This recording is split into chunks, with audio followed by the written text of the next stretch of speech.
Assalamualaikum warahmatullahi wabarakatuh. Masih bersama saya, Rita Anggurowati. Selamat bertemu kembali rekan-rekan pembelajar kelas belajar NLP online persembahan dari Indonesia NLP Society. Ini merupakan video ketiga dari modul 5 yang mempelajari mengenai neurological level. Rekan-rekan, seperti telah diterangkan pada video-video pendahulu sebelumnya, di mana kita sudah mempelajari mengenai apa itu NLP, kemudian lapisan-lapisan pikiran kita, sehingga kita perlu menyelaminya terlebih dahulu agar kita bisa menselaraskan. Nah, di video ketiga kali ini kita akan membahas mengenai bagaimana NLL digunakan untuk menyelaraskan diri dengan tujuan. NLL sejatinya adalah alat bantu untuk memudahkan kita memiliki rencana-rencana yang realistis, namun juga penuh makna. Kemudian ketika kemarin rekan-rekan telah mencoba membuat sebuah rencana menggunakan WFO dan kemudian disusun dengan cara menjawab 18 pertanyaan di WFO, kemudian kita sebetulnya perlu menelaah kembali nih, apa ya yang perlu kita lakukan agar kemudian rencana-rencana itu bisa dapat terwujudkan. Dan tentunya itu bisa terjadi ketika makna terdalamnya sudah kita ketahui. Nah, mengingat bahwa jika sebuah rencana sudah teramat detail, berarti sebetulnya ia telah berada di level perilaku atau lingkungan. Maka yang perlu kita lakukan adalah mengecek apakah ia telah memiliki sambungan dengan level-level di atasnya sehingga menghadirkan makna yang mendalam. Sebaliknya, coba kita cek kembali ketika sebuah rencana itu masih global, kiranya mungkin rencana itu sebetulnya berada di level atas. Maka kita perlu mendefinisikannya dengan lebih detail untuk menjadikan nyata. Nah, kemudian, jadi apa sih yang perlu kita lakukan di setiap level? Mari kita bahas sama-sama. Ketika kita berada di level lingkungan, hal yang perlu kita lakukan sebetulnya adalah kita perlu menjernihkan pikiran terlebih dahulu sebelum kita menjawab pertanyaan-pertanyaan atas diri kita sendiri. Kita perlu menjernihkan pikiran, menyimpan berbagai pikiran lain yang tidak relevan, fokus kepada kondisi yang ingin diselaraskan. Jadi ketika kemarin teman-teman sudah memiliki rencana, kita akan fokus kepada rencana itu dulu. Sehingga tidak terdistraksi dengan pikiran-pikiran yang lain. Baik, di level lingkungan, coba kira-kira identifikasi hasil akhir yang rekan-rekan ingin wujudkan. Seperti apa ya hasil akhirnya? Kemudian, spesifikan kapan rencana itu kira-kira akan dilakukan, kemudian lokasinya berada di mana. Dicoba dipikirkan bagian situ, kemudian teman-teman juga berpikir, bersama siapa ya rekan-rekan ingin mewujudkan hasil akhir tersebut yang memang telah direncanakan. Tanyakan itu kepada pikiran kita, biarkan diri kita yang menemukan jawabannya. Kemudian pada saat kita sedang berpikir itu, rasakan kondisinya seperti apa sekiranya kita memang telah berada di kondisi itu. Hayati jawaban-jawaban yang hadir, kemudian dicoba dirasakan. Maju dari level lingkungan, kita akan berpindah masuk ke level perilaku. Baik, di level ini, di level perilaku, kita perlu mengidentifikasi perilaku yang perlu rekan-rekan munculkan agar dapat mewujudkan hasil akhir yang sudah ditetapkan oleh rekan-rekan sekalian. Di sini, coba ditanyakan, ketika saya ingin rencana ini terwujud, maka perilaku apa saja sih yang saya perlukan dan perlu saya lakukan? Di level ini kemudian dicoba diidentifikasi, ditunggu jawabannya, pikirkan bahwa rekan-rekan itu sudah benar-benar melakukannya. Dihayati kemudian dirasakan. Nah, Ketika perilaku-perilaku yang diperlukan sudah muncul, maka kemudian teman-teman akan masuk ke level zona kemampuan. Coba difikirkan kemampuan apa saja yang sekiranya perlu rekan-rekan miliki agar rekan-rekan mampu melakukan perilaku-perilaku yang telah ditetapkan tadi.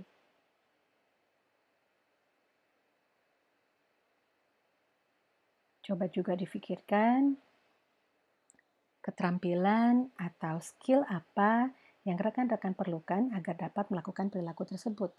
Selain itu, mungkin juga bisa coba diidentifikasi informasi-informasi apa atau pengetahuan-pengetahuan baru apa yang perlu rekan-rekan kuasai, sehingga kemudian perilaku-perilaku yang tadi telah dituliskan itu bisa dapat dilakukan.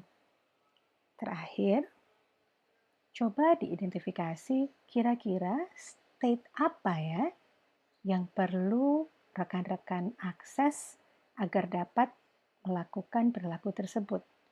Semisal, saya perlu bahagia nih untuk melakukan ini. Atau state-nya saya perlu semangat sepertinya ketika melakukan ini, gitu. Banyak sekali state-state yang memang bisa dijadikan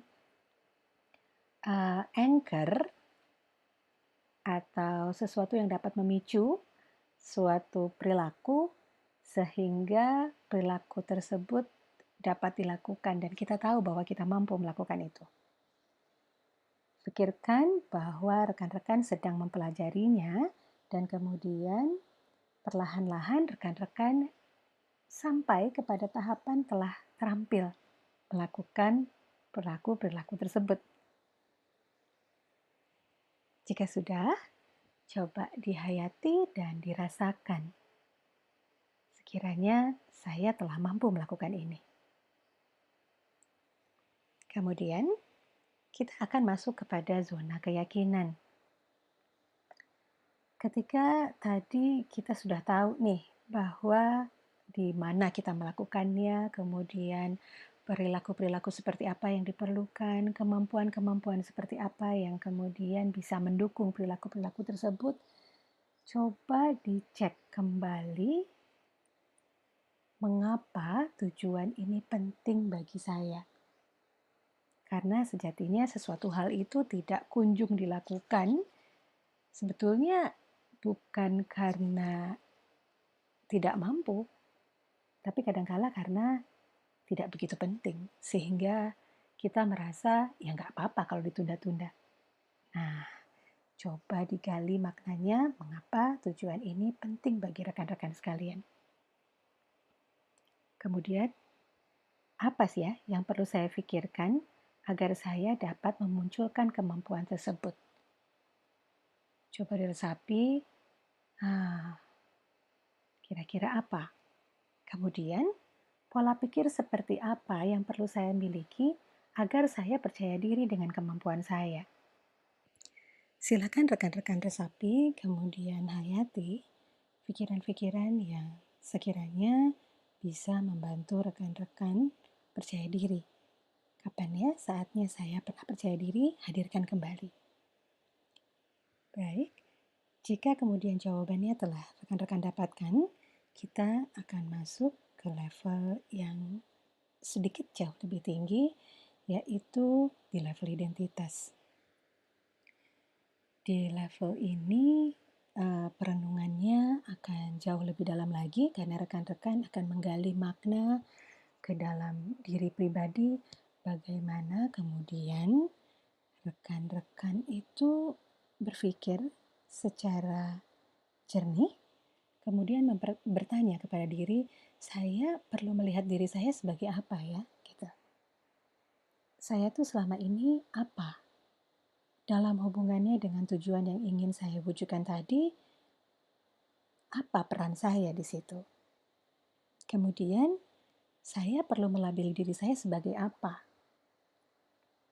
Kira-kira pemaknaan dirinya itu bisa sejalan tidak ya dengan tujuan yang tadi ingin saya capai?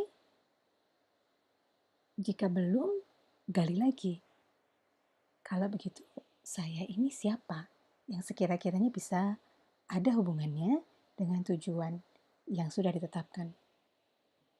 Silakan dihayati, diresapi, diambil waktunya sebagaimana teman-teman bisa merasa nyaman dengan pemaknaan diri atas identitas yang kita sematkan. Karena tanpa kita sadari, kadang-kadang identitas yang ada di diri kita itu lebih banyak dari orang lain. Oh, dia itu orangnya baik. Oh, dia itu orangnya supel. Oh, dia itu ibaratnya seperti jembatan ya, bisa menghubungkan antara satu dengan yang lainnya dengan mudah. Nah, sekarang cari identitas itu atas diri kita sendiri. Saya perlu melabeli diri saya sebagai apa. Nah, ketika identitas baru rekan-rekan telah terbentuk pemaknaannya, kita akan sampai di level yang paling atas. Ini adalah zona spiritualitas di mana di sini akan terasa agak berbeda karena rekan-rekan perlu bersiap-siap untuk masuk ke dalam zona yang membuat rekan-rekan terhubung dengan sesuatu yang amat besar, yang maha mengatur segalanya. Untuk itu, silakan diakses kondisi pasrah, ikhlas, hadir utuh menyeluruh sebelum rekan-rekan memasuki zona ini. Dalam keadaan berpasrah diri, silakan ditanyakan, untuk apa sebenarnya saya menginginkan semua ini? Kemudian, apa niatan tertinggi saya dalam hal ini? Mengapa saya diatur dalam kondisi ini? Apa maknanya? Apa tugas saya sebenarnya? Apa peran yang semestinya saya jalankan dalam kondisi ini? Berhubungan dengan tujuan yang tadi ditetapkan. Sadari jawaban yang muncul dalam hati, kemudian sadari juga perasaan-perasaan yang mungkin ikut hadir. Dirasakan, kemudian coba dihayati. Karena mungkin ini adalah makna sesungguhnya yang selama ini rekan-rekan cari. Nah, ketika sudah melewati keseluruhan dari lapisan-lapisan neurological level, dan kemudian rekan-rekan sudah mulai bertanya, nanti rekan-rekan akan berlatih untuk melakukan NLL alignment. Sekian pembahasan mengenai bagaimana kemudian NLL itu dapat digunakan untuk menyelaraskan kondisi diri dengan tujuan-tujuan yang ingin dicapai. Dengan demikian, video pembelajaran yang ketiga saya akhiri. Terima kasih banyak atas perhatian rekan-rekan sekalian.